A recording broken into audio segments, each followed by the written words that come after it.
When you're at the grocery store, have you ever really stopped to think about where your money goes? The journey from the farm to your fork, well, it's going through a radical transformation. We're moving from this old, straight-line supply chain to something totally new, a collaborative value loop that's literally reshaping the entire food industry. To really get what's happening, we've got to follow the money. And it all starts with one simple question you should ask yourself every time you're at the checkout. So what do you think? 50 cents? 30? The real number, well, it's probably a lot smaller than you imagine. And honestly, it's this tiny number that's putting so much pressure on the system that it has to change. Okay, so here is it, the stark reality. According to the USDA, for every single dollar you spend, the farmer gets just 15.5 cents. Yeah, that's it. The other 84.5 cents, that's what's called the marketing bill. It's basically everything else, the processing, the packaging, transportation, you name it. The entire cost of getting that food from the field to the shelf. So that huge imbalance is exactly what's pushing the industry away from the way it's always done things, the supply chain, and towards something much more collaborative. The old supply chain model was all about one thing, logistical efficiency. That's it. It treated food like any other commodity, and the only goal was to move it from A to B as cheaply as humanly possible. But a value chain? That's a whole different ballgame. It's not just a transaction, it's a strategic alliance. It's built on partnership, on transparency, and on a shared mission that goes way beyond just the price. And this comparison just nails it, doesn't it? We're shifting from a one-way street that's obsessed with cutting costs to a collaborative loop. A circle where partners actually share information, they share risk, and they share rewards, all because they're working toward the same goal. Okay, so how does this actually work in the real world? Let's take a look at the mechanics of this value loop and see how it all fits together. I love this image because it shows you it's not a straight line that just ends when you buy something. It's a connected circle.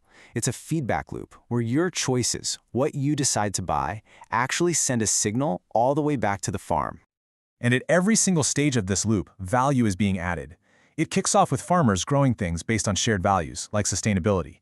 It moves through processing and logistics that are transparent, to retailers who aren't just stocking shelves anymore, they're curating a story.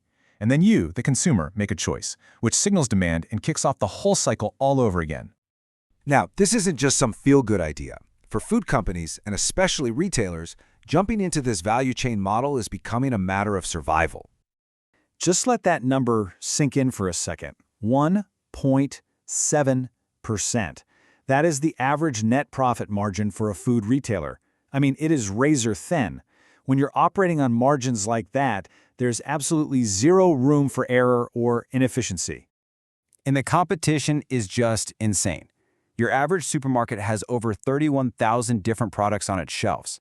In a sea of choices that big, just having a low price isn't enough to make you stand out anymore.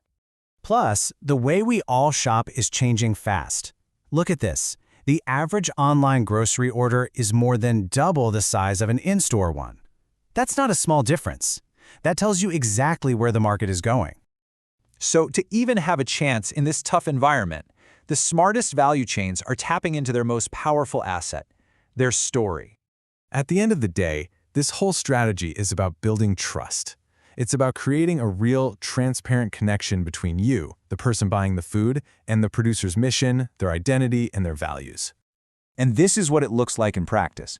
You have brands like Country Natural Beef, where actual ranchers are in the stores, talking to customers, turning a product into a relationship.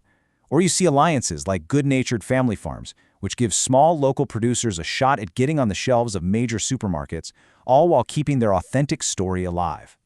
And all of this leaves us with a really fascinating question to think about for the future. In a world where we have endless choices, is it possible that the story behind the food is becoming even more valuable than the food itself? Remember, subscribe and like and visit foodindustry.com for more info.